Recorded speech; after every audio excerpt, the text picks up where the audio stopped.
Fala, galera, voltando para falar um pouco sobre o jogo de ontem, que eu sei que foi um jogo horrível, então não é uma análise da partida, não tem assim tanto assim para analisar, para se aproveitar daquela atuação, mas eu refleti sobre isso e percebi que sim, dá para a gente tirar proveito desse empate patético de ontem, sim, porque alguns cenários que não deram certo em 2022 estão se repetindo agora, já em início de temporada. Então, depois, lá na frente, em jogos importantes, decisivos, não vai adiantar a gente chorar depois que a merda tiver feita.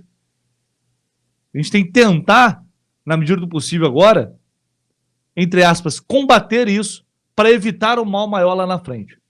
Então, esse empate de ontem, vendo aqui o gol, porque eu estava do outro lado, quando o gol saiu, estava no gramado e do outro lado, então a minha visão não era boa. Vendo o gol novamente, dá para dizer que tem muito da responsabilidade do próprio técnico Fernando Diniz ali, que fez algumas substituições ontem que para mim não fizeram sentido, e alguns jogadores cobrar coletivamente o time, com 4 jogos, sendo que essa equipe disputou 2 partidas, cobrar entrosamento, cobrar um futebol bonito, cobrar um futebol bem jogado, é até injusto. Mas a gente pode sim cobrar tecnicamente e individualmente alguns jogadores. Porque muitos erros foram cometidos, erros técnicos, erros primários, erros desnecessários, falta de atenção, uma falta de intensidade maior.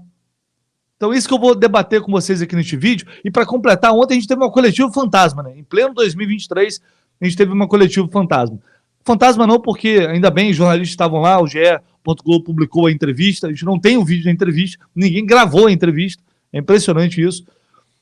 Mas, enfim, a gente tem aqui as respostas do Diniz. Eu vou debater 2 ou 3 respostas que ele concedeu nessa entrevista coletiva de ontem. Antes, só deixe seu like aí, se você puder, por favor, para dar uma força aqui no vídeo, se inscrever aqui no canal, muito importante se você não está inscrito ainda. Seja membro também aqui do canal do Lessa, fundamental, conto muito com vocês, esse apoio é primordial, deixe seu comentário, enfim, toda forma de apoio, interação, tudo isso é muito importante e eu conto sempre com a ajuda de vocês. Mais cedo, publiquei aqui no canal também a entrevista...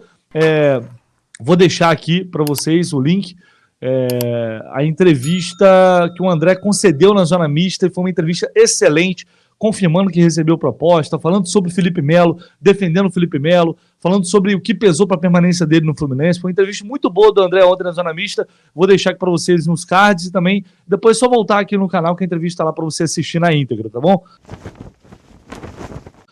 Bom, galera, falando sobre esse jogo agora, eu começo já falando, pegando como base uma das respostas do Diniz, dizendo que o time ontem jogou melhor do que contra o Nova Iguaçu. Criou mais oportunidades.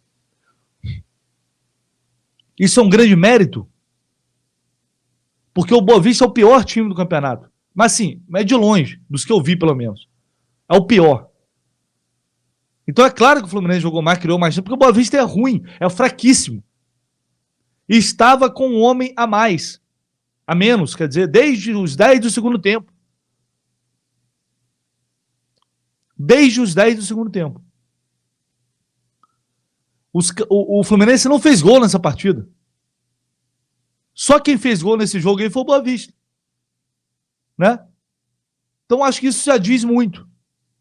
Por que o Fluminense jogou melhor? Se jogasse pior, meu amigo, aí eu não sei. Eu não sei mais o que dizer aqui. Eu não saberia o que dizer aqui. Se jogasse pior do que jogou contra o Nova Iguaçu diante do Boa Vista.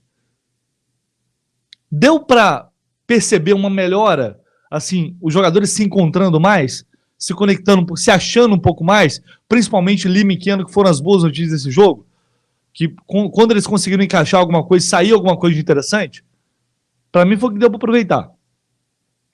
Mas é muito pouco, por quê?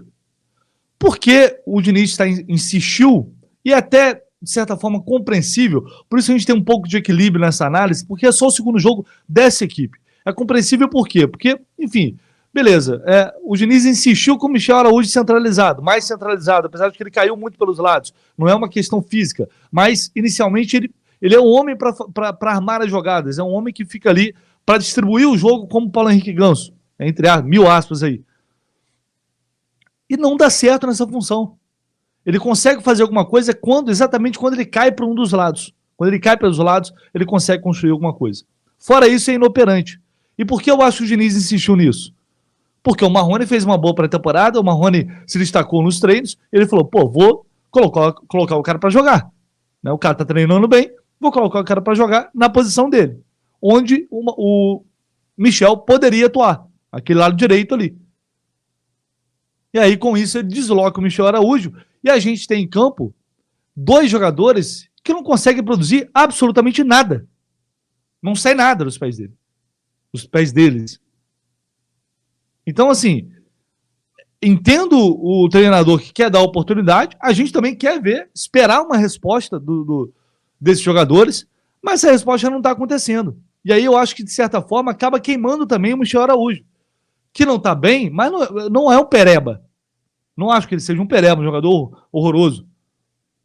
Mas acho, creio eu, que ele está meio que se queimando ali. E aí, além disso, a gente tem um Felipe Melo em campo. A quantidade de coisas que o Felipe Melo errou ontem de passes, esses lançamentos longos, que é lindo, né? Fatiando a bola, maravilhoso, plasticamente, uma coisa linda. Falei isso na live de ontem. É lindo aquela batida na bola. Mas qual é a efetividade dela? É para ser usada sempre? Porque isso é um artifício interessante, quando você não tem a opção. Mas ele tentou vários e errou passes bobos ontem, vendido na marcação em algumas jogadas. E aí depois, ninguém entende as críticas ao Felipe Melo. O torcedor tem direito de criticar, e a gente também tem. Ah, que é um jogador muito importante para o elenco. Vou chegar lá, porque está na coletiva do Diniz ontem. É ótimo, é muito importante no vestiário. Então, o custo-benefício disso aí é bom para quem, essa parada? É legal para quem isso aí? O Willian, que até entrou bem ontem no jogo, mas também não consegue ser efetivo, não consegue mudar uma partida. Nada. Sabe? São jogadores caros. São jogadores extremamente caros para o clube. O próprio Alan também não conseguiu ainda se encontrar. Mas por que eu falei que tem uma ponta de responsabilidade do Diniz aí? Uma boa responsabilidade. Porque ele coloca o André, não necessariamente como um zagueiro, que é um líbero saindo ali, e mantém o Felipe Melo mal em campo, e tira o Vitor Mendes, e o David Braz está amarelado. O David Braz que é um zagueiro mais pesado que o Vitor Mendes. E aí entra o André, e o gol sai como? O André, que tenta subir com o jogador do Boa Vista, perde a disputa no alto porque ele é mais baixo, a bola chega, o Guga se atrapalha todo, bate no peito dele, o atacante dá um tapa na frente, David Braz chega atrás, não consegue impedir, e o Boa Vista faz um gol. Eu duvido muito, muito, se o Vitor Mendes estivesse ali, porque ele é um zagueiro mais alto, essa disputa de bola provavelmente ele teria ganho, e ele é mais rápido também. E aí, se for perguntar ao Diniz, eu falar, é muito fácil falar agora, né, falar de jogador X ou Y, porque se esse tivesse, não teria acontecido, se aquele tivesse, teria acontecido. É sempre essa mesma coisa. Mas tem uma parcela de responsabilidade, porque eu acho que era uma substituição desnecessária. Tirar o André para colocar o André para manter o Felipe Melo ali, para quê? Você quer colocar o time mais ofensivo? Então beleza, então tira não era nem o Vitor Mendes, tirar do David Braz, coloca o André e tira o Felipe Melo, então coloca mais um outro jogador. Então assim, não fez sentido a substituição para mim, e o Fluminense perdeu o jogo por absolutamente falta de atenção, erros de posicionamento e, na minha opinião, uma escolha equívoca do Fernando Diniz. É inacreditável levar gol do Boa Vista com 1 a menos, um time fraquíssimo que não ameaçou o Fluminense, levar um gol desse no final e empatar uma partida dessa. Assim, é inexplicável. É inexplicável um negócio desse. Eu vou colocar na tela aqui trechos rapidinhos aqui da entrevista do Diniz. O Marrone é um ótimo jogador, embora não esteja em sua melhor forma. O Felipe Melo é extremamente importante para o time. Hoje cometeu erros, mas participou efetivamente. Teve uma melhora na condição física e tem nos ajudado muito. Participou efetivamente mesmo, errando efetivamente muitos lances. Foi assim que o Felipe Melo contribuiu. Sobre o Michel Araújo, o torcedor tem direito de vaiar ou não, mas quando eu cheguei aqui, ele era pedido pela torcida. Isso não deixa ele ser uma verdade. Ele era pedido pela torcida, sim. Então, não é, para mim, aí não é uma responsabilidade só do Diniz. O Michel Araújo, mesmo que não esteja na sua posição original, ele precisa entregar mais.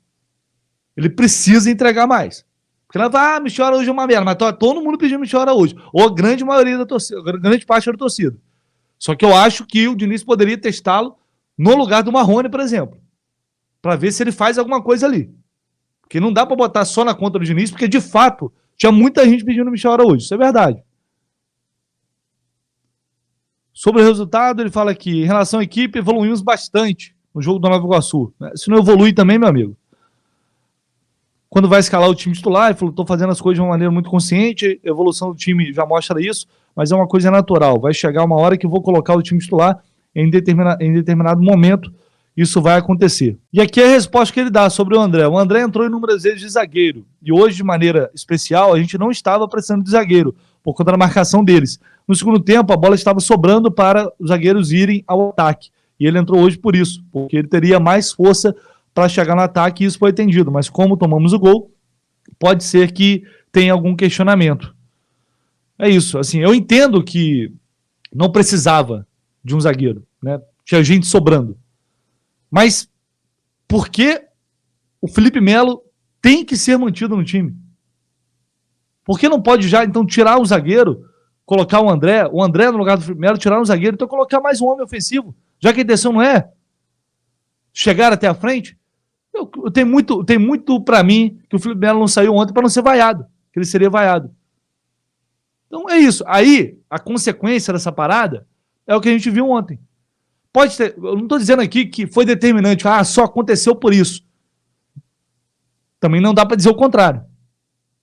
Então, a gente tem que pensar aqui o quanto esses jogadores que não estão produzindo desde o ano passado, não é só agora, desde o ano passado, eles podem trazer consequências em momentos decisivos e agudos da temporada.